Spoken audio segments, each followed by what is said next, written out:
NC,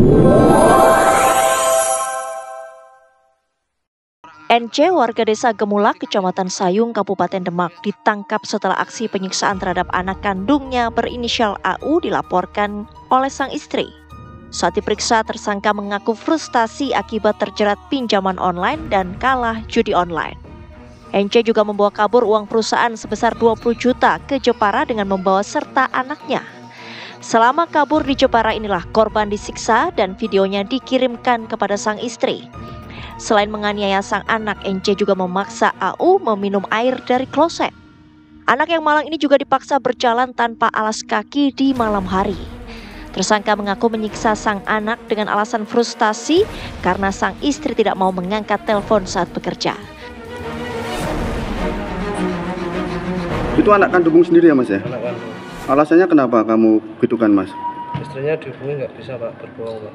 Tindakan menganiaya anak kandung karena kalah judi online adalah perbuatan yang sangat tercela dan berat hukumnya dalam Islam. Berikut penjelasan hukum Islam terhadap dua aspek utama kasus ini. 1. Judi, maisir, dalam Islam, dosa besar. Judi adalah haram dan termasuk dosa besar dalam Islam.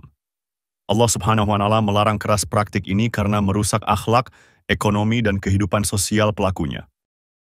Hai orang-orang yang beriman, sesungguhnya meminum, khamar, berjudi, berkorban untuk berhala, mengundi nasib dengan panah, adalah perbuatan keji termasuk perbuatan setan. Maka jauhilah perbuatan-perbuatan itu agar kamu beruntung. Quran Surat Al-Ma'idah ayat 90. Kalah dalam judi seringkali membuat pelakunya frustasi, emosional, bahkan melakukan kekerasan. Maka ini adalah akibat dari dosa yang membawa dosa lebih besar. 2. Menganiaya. Anak dosa besar melanggar amanah dan rahmat. Dalam Islam, anak adalah amanah dari Allah, bukan pelampiasan emosi. Menganiaya anak, apalagi karena alasan sepele seperti kalah judi, adalah pengkhianatan terhadap amanah dan bentuk kezaliman besar. Barang siapa yang tidak menyayangi, maka dia tidak akan disayangi. Hadis riwayat Bukhari dan Muslim. Rasulullah SAW juga bersabda, "Cukuplah seseorang dikatakan berdosa bila ia menyia-nyiakan orang yang menjadi tanggungannya." Hadis riwayat Abu Dawud. Dalam hukum Islam, menganiaya anak bisa termasuk dalam kategori kezaliman dan tindak kriminal, jarimah, yang layak dihukum.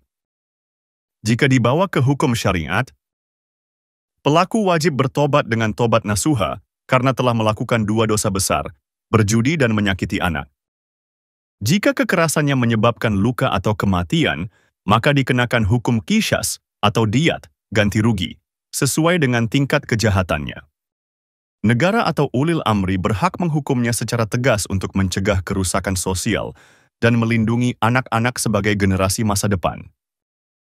Kesimpulan, kalah judi lalu menganiaya anak bukan hanya keburukan moral, tetapi dosa besar bertingkat dalam pandangan Islam. Pelakunya berdosa karena berjudi, lalu berdosa lagi karena menzalimi anak yang seharusnya dilindungi. Islam menolak keras kedua perbuatan ini dan mendorong penegakan hukum serta pertobatan yang sungguh-sungguh agar masyarakat tidak rusak oleh kejahatan dan kekerasan dalam keluarga.